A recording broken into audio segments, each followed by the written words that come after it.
Alright, Miss Wincy. Recognize Miss Wincy.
Ano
OMC Nagpatol.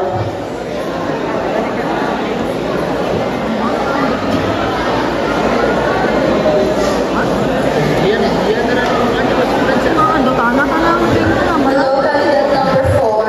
Hello. Are you ready for your question? So this is your question. In a world where social media is capable of changing a person's identity, how will you remain authentic, true, and honest about yourself, both and offline? Social media nowadays has a negative and a positive impact on our society. We can use social media to communicate with our loved ones, family, and friends. We can also use social media to promote our advocacy and utilize our platform. Because always keep in mind that everything that is misused, abused, and overused, if it is intended for good, can have a greater damage. That is why it's better to think before you click. Thank you. Alright, thank you so much, Miss Leah Shade Chavez. Indeed, not to shade my sound, but think before you click. Indeed, the social media traditional has a very great contribution, especially nowadays that we're living in a generation where technologies are already advanced. So, almost that is in terms of communication, connecting with people, especially with our loved ones, para yun kay natin. And ang in-highlight na is promoting their advocacies, which is a very great platform yet, no? Especially sa mga kabataan, because most people nowadays are using social media as part of their lives already. So I believe that there are a very great or huge number of people na makakita ang ating mga advokasya if you're going to post it online. But of course, there are also disadvantages na mga ginatao ang social media natin. So indeed, we should use social media responsibly. And thank you. Hey, parang sa bata siya. Okay, so to add on, no? So we are in the transition of digitalization, no? So the ups and downs and everything. So wala na tayong matupik-tupik pa. Let us now proceed to the last candidate. Candidate number 5, Miss Maria Vince Yelsa. Representing Barangay Bonga.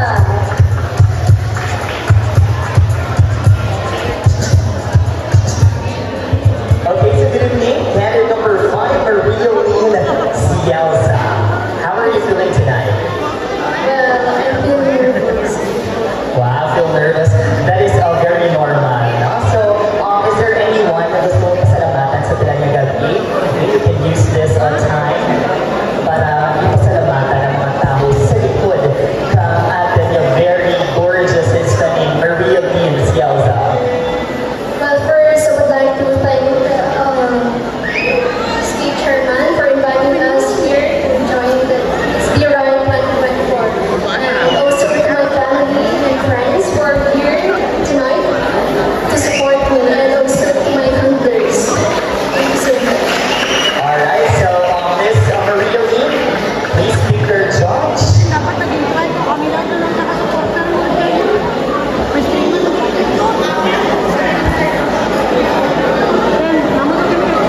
Okay, so finally, candidate number 5 picked Miss Rafa Iniego. Good evening, candidate number 5. Well, my question to you is, as a woman and a part of the youth in the community, what do you think is the biggest and the hardest issue that your generation is facing now? And in your opinion, how should the youth respond to this issue? Again, your question is, as a woman and a part of the youth in this community, what do you think is the biggest and the hardest issue that your generation is facing now? And in your own opinion, how should the youth respond to this issue?